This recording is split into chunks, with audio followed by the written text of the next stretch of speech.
பத்திரிகை நண்பர்களுக்கும் மேடையில் இருக்கிற சண்டைக்கோழி குடும்பத்தை சார்ந்தவங்களுக்கும் என்னோடய மாலை வணக்கத்தை தெரிவிச்சுக்கிறேன். தாமதமாக தொடங்கினதுக்கும் தாமதமாக முடிக்கிறதுக்கும் நான் மன்னிப்பு கேட்டுக்கிறேன். சாட்டர்டே நைட்டு மேடையில் இருக்கிற சில பேருக்கும் இங்கிட்ட இருக்கிற பல பேருக்கும் சாட்டர்டே நைட்டோட வேல்யூ என்னன்றது நல்லாவே தெரியும். என் என்ன குறிப்பாக முன் வரிசையில் இருக்கும் ஒரு தம்பி வந்து சொல்லிட்டு இருந்தாப்புல சாட்டர்டே நைட்டு. ஸோ அதனால் நான் ரொம்ப நேரம் எடுத்துக்க மாட்டேன். ஏன்னா எனக்கும் இந்த சாட்டர்டே நைட்டு நான் சும்மா சொல்லவே இல்லை காப்பி பார்க்கணும், ஃபஸ்ட் காப்பி பார்க்கணும், அதுதான் சொல்ல வந்தேன். ஏன்னா படம் 18ஆம் தேதி ரிலீஸ். அதுக்காக வந்து லிங்குசாமி முதல்ல ஒரு தயாரிப்பாளரை பேசிட்டேன். ஏன்னா லிங்குசாமி வந்து சென்சார்டு வேர்ஷன் தான் பேசியிருக்காரு ஒரு தயாரிப்பாளர் பற்றி, என்னை பற்றி. அன்சென்சார்டு வேர்ஷன் வந்து எனக்கும் அவனுக்கு தான் தெரியும். ஏன்னா சத்தியமாக எனக்கு தெரிஞ்சு நான் ஒரு காரணத்துக்காக தான் தேதி முன்கூட்டியே போட்டு தான் படத்தை தொடங்குறது விஎஃப்எஃப்பில். என்னோடய இயக்குனருக்கு நான் மன்னிப்பு கேட்டுக்கிறேன். ஏன்னா மேபி நான் அடுத்த திரைப்படங்களுக்கு வந்து அந்த ப்ராக்டிஸை வந்து கொஞ்சம் நிப்பாட்டலான்னு நினைக்கிறேன். ஏன்னா ஒரு சான்ஸே இல்லை. இந்த கடந்த 45 நாட்கள் வந்து இந்த போஸ்ட் ப்ரொடக்ஷன் வந்து இவ்வளோ பெரிய படம் இவ்வளோ குறுகிய காலத்தில் வந்து அந்த ஷார்ட் ஸ்பேனில் முடிக்க முடியும்னா it's hats off to the team work, day and night team work. 18th அப்புறம் எனக்கு தெரிஞ்ச லிங்கு ஒரு 8 நாள் தூங்குவான்னு நினைக்கிறேன். அப்போவும் நான் ஃபோன் பண்ணுவேன், பார்ட் 3 சொல்லிட்டாப்புல. ஸோ ஒரு ப்ரொடியூசராக இந்த டீமுக்கு நான் மொத்த டீம் யுவன் சங்கர் ராஜா, லிங்குசாமி, அந்த direction department, Sakthi DOP, camera department, Praveen editor, Tapas Nayak இப்போ ஃபைனல் மிக்சிங் பண்ணிகிட்ருக்க தபஸ் நாயக், எல்லோருக்கும் நான் மன்னிப்போட என்னோட மனமார்ந்த நன்றியை தெரிவிச்சுக்கிறேன். Thank you so much for giving a kick as product. அதனால தான் வந்து இன்றைக்கி முடிவு பண்ணோம். இது பல வருடங்களுக்கு முன்னாடி நடந்த ஒரு ப்ராக்டிஸு இப்போது கொண்டு வரலான்னு பார்த்தோம். போன படத்தில் வந்து ஃபஸ்ட் ஆஃப் வந்து முன்கூட்டியே காட்டணும் பத்திரிகை நண்பர்களுக்கு.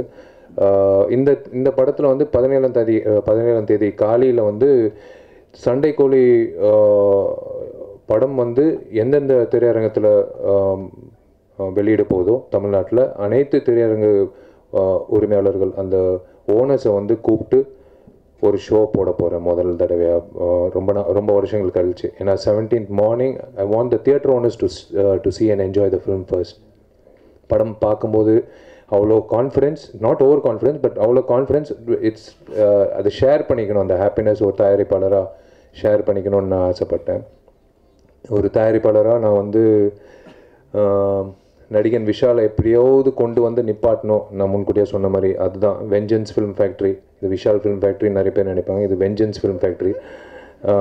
ஒரு வெஞ்சன்ஸோடு தொடங்கின ஒரே ராத்திரியில் தொடங்கின ஒரு விஷயம். அந்த நிறுவனத்தில் வந்து இந்த விஷால் என்ற கதாநாயகன் வந்து எப்படியாவது கொண்டு வரணும். கீழே அதான் ரஜினி சார் சொல்ல மாதிரி எல்லா ஆர்டிஸ்ட்க்கும் ஒரு சரிவு வரும். திடீர்னு எந்திரிச்சு போகிறதுக்கு அந்த துணிச்சலும் அந்த தைரியமும் அந்த தன்னம்பிக்கை இருக்கணும். ஸோ அந்த வகையில் வந்து எனக்கு ஒரு தயாரிப்பாளராக இந்த திரைப்படம் வந்து மிகப்பெரிய ஒரு பேர் கொடுக்கப்படும். தமிழ் மட்டும் இல்லை, தமிழ்லையும் தெலுங்குல பந்தயம் கோடின்ற தலைப்பில். And wherever it is released I am sure it is going to be a festival treat. இதை விட ஒரு சிறந்த தேதி கிடைக்காது. அக்டோபர் 18 வந்து இந்த ஆயுத பூஜை அன்னைக்கு கண்டிப்பாக அந்த ஃபெஸ்டிவல் மூடுக்கு ஏற்ற மாதிரி ஒரு ஃபெஸ்டிவல் படம் வரப்போகுது. கண்டிப்பாக எல்லோருக்கும் பிடிக்கும்னு நான் நம்புகிறேன். ஒரு ப்ரொடியூசராக எல்லோருக்கும் நான் நன்றி தெரிவிச்சுக்கிறேன், என்னோடய காஸ்ட் அண்ட் க்ரூ. இப்போது ஒரு நடிகனாக நான் இந்த திரைப்படத்தில் வந்து இது ஆக்சுவலாக April 14 வந்திருக்கலாம். ஒரு நவம்பர் செப்டம்பரில் தொடங்கணும். இடையில திடீர்னு ஒரு மைக்ரேன் இஷ்யூ வந்தது, நான் ஓடிட்டேன் யூஎஸ்க்கு ஒரு 20-21 days. ஏன்னா அந்த வலி தாங்க முடியாமல் so had to go and for treatment. லிங்கு வந்து பாவம் திடீர்னு ஃபோன் பண்ணி இந்த மாதிரி காரைக்குடியில் இருந்தாங்க படப்பிடிப்பில்.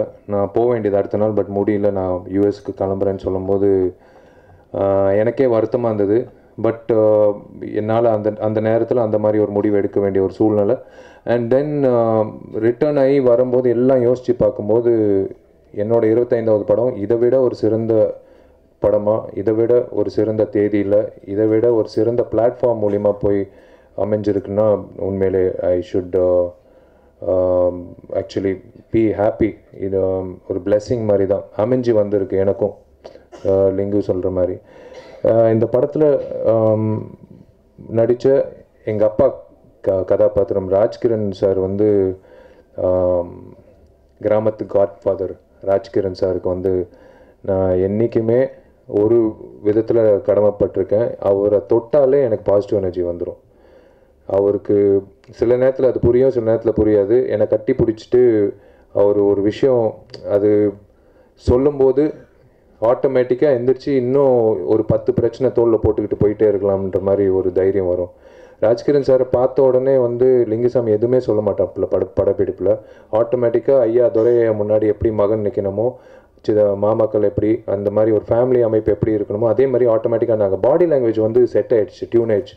இப்போ நாளைக்கு சண்டைக்கோழி 3 தொடங்கும் போது கூட நாங்கள் ஆட்டோமேட்டிக்காக லொக்கேஷன் சொன்னால் போதும், நாங்கள் ஆட்டோமேட்டிக்காக பொசிஷன் எடுத்துக்கிட்டு ஐயா முன்னாடி ஐயா பின்னாடி யார் நிற்கணும் ஆட்டோமேட்டிக்காக இந்த பிரச்சனை இல்லை லிங்குசாமிக்கு 3ஆம் பாகத்தில்.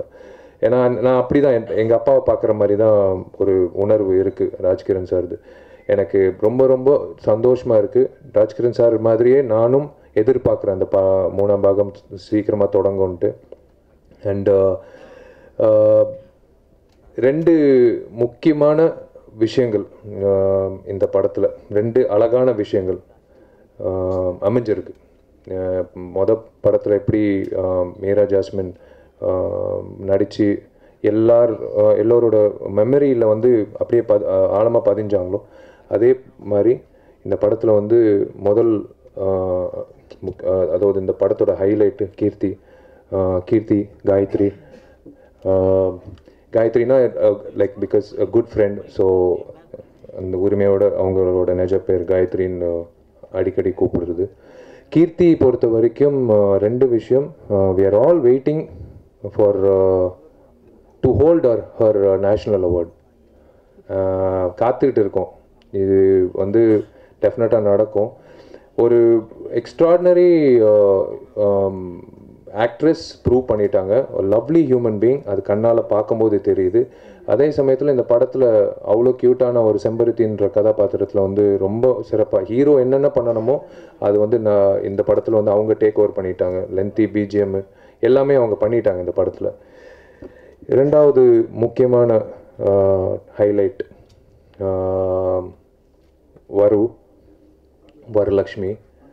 வரலக்ஷ்மி சரத்குமார். இது ஏன் இப்படி சொல்கிறேன்னா, இந்த ஃபஸ்ட்டு பார்ட் முடித்து செகண்ட் பார்ட் இந்த மாதிரி இந்த மாதிரி ஒரு படம் இந்த சண்டைக்கோழி பார்ட் 2 பண்ணுறோம். ஒரு அந்த நெகட்டிவ் ரோல் வந்து செம்ம ரோல் ஜென்ரலாக பேசிகிட்டு இருந்தோம். எக்ஸ்ட்ராடினரி ரோல் அப்படின்னு ஒன்று பண்ணு, எங்கள் அப்பாவை நடிக்க சொல்லு அப்படின்ச்சு. ஆமாம்ல, நல்லா இருக்கும், சரத் சார் நடித்தா சூப்பராக இருக்குமே. ஏன்னா ஒரு வெரி ஸ்ட்ராங் கேரக்டர்னு லிங்கு கிட்டே போய் சொன்னேன். அதான் லிங்கு வந்து இன்னும் கதை வந்து முழுமையாக முடியல. நான் சொன்னேன் கிளைமேக்ஸ் காட்சியில் வந்து லிங்கு நீங்கள் ஒரு 10 கேமரா ஆன் பண்ணி நீங்கள் பாட்டு போயிடலாம், ஆட்டோமேட்டிக்காக அது ஒரு அடி வாங்குறதெல்லாம் ஆட்டோமேட்டிக்காக நடக்கும், ரியலிஸ்டிக்காக நடக்கும். அதுக்கு வெறும் பஞ்ச் சவுண்ட் கூட தேவையில்லை, அடிக்கிற அடியில் 4 கிலோமீட்டர் தாண்டி கூட கேட்கும் அப்படின்னு சொன்னேன் இல்லை லிங்குக்கு. பட் அதை தாண்டி அமைஞ்சது பாருங்கள் விதி, ஃபேட். நல்ல ஒரு விஷயம். வரலக்ஷ்மி வந்து was called for acting in that அந்த நெகட்டிவ் எல்லாம் கதை முடிஞ்சதுக்கப்புறம் லிங்கு சொன்னாப்புல ஒரு ஃபீமேல் நெகட்டிவ் கேரக்டர் வந்து அவ்வளோ இம்பேக்ட்ஃபுல் கேரக்டர் இருக்குது, வரலக்ஷ்மி நடித்தா நல்லாயிருக்கும் அப்படின்னு சொல்லி நான் முன்ஜாகிரதையாக சொன்னேன். மச்சி, நான் ஒன்றே சொல்கிறேன், எக்ஸ்ட்ராடினரி ஆக்டிங், ஆனால் அவள் பேசுகிறது உனக்கு புரியாது. நீ வேறு மதுரை பாஷை வச்சுருக்க, மதுரை பாஷை ஸ்லாங்கு பிடிச்சி அவங்க வந்து பேசுகிற அந்த அவள் ரேப் தான் பண்ணுவாள், அவள் பேச மாட்டாள், ரேப்பிங் தான் பண்ணுவாள். அது வந்து நீ பார்த்துக்கோ. ஆனால் சூப்பர் சாய்ஸு, டெஃபினட்டாக வந்து களை கட்டும் அந்த கிளைமேக்ஸு எல்லாமே சொல்லும்போது came on board. And it has been a fantastic. நான் தான் சொன்னல, ஒரு ப்ரொடியூசராக ரொம்ப பெருமைப்படுற ஒரு விஷயம் வந்து பல வருடங்கள் கழித்து ஒரு ஹைலைட் வந்து இந்த திரைப்படத்தில் நீங்கள் பார்க்கலாம். இந்த கிளைமேக்ஸ் லாஸ்ட் 8 நிமிஷம் சேம் அதே சில அடிகள் வந்து அதே மாதிரி தான், சவுண்ட் எஃபெக்ட் எல்லாம் தேவையில்லை. அது 8 கிலோமீட்டருக்கு கேட்கும், அந்த அளவுக்கு ஒரு இம்பேக்ட் இருந்தது. But hats off to you வரு. நீங்கள் படம் பார்த்துட்டு வெளில வரும்போது நான் 100% சொல்கிறேன். முதல்ல சொல்கிறது வரலட்சுமி கலக்கிட்டாங்க. ரெண்டாவது நீங்கள் சொல்ல போகிறது கீர்த்தி சுரேஷ். உண்மையிலே வந்து அந்த மீரா ஜாஸ்மின் எப்படி அந்த பேர் கொண்டு வந்தாங்களோ அதை விட 10 மடங்கு கொண்டு வந்தாங்க அப்படின்னு சொல்லுவீங்க. கடைசியாக வீட்டுக்கு போய் சேரும்போது என் பேரை வந்து நீங்கள் கண்டிப்பாக சொல்லுவீங்க. நான் இப்போவும் சொல்கிறேன், இதுதான் வரிசை, இந்த ரிவ்யூவோட வரிசை. ஸோ 2 கதாநாயகிகள் வந்து கிடைச்சது ஒரு மிகப்பெரிய ஒரு வரம் இந்த படத்துக்கு. அண்ட் நடித்த முனிஷ்காந்த் அவர்கள், கஞ்சா கருப்பு, எல்லோரும் வந்து கரெக்டாக அவங்கவுங்க பண்ண வேண்டிய ஒரு விஷயத்தை வந்து கரெக்டாக செயல்பட்டாங்க. அண்ட் என்னோட கூட பிறந்த பிரதர் மாதிரி எப்போவுமே நினைக்கிற யுவன் சங்கர் ராஜாவுக்கு நான் மறுபடியும் தேங்க்ஸ் சொல்கிறேன். இரும்பு திரையில் எப்படி வந்து தூக்கி நிப்பாட்டிட்டு அப்படியே அந்த பேக்ரவுண்ட் ஸ்கோரில், அதே மாதிரி இந்த படத்தில் வந்து நான் தலை நிமிந்து சொல்வேன். அந்த கிளி ஸ்டாப்பில் பேக்ரவுண்ட் ஸ்கோர் இந்த படத்தில்.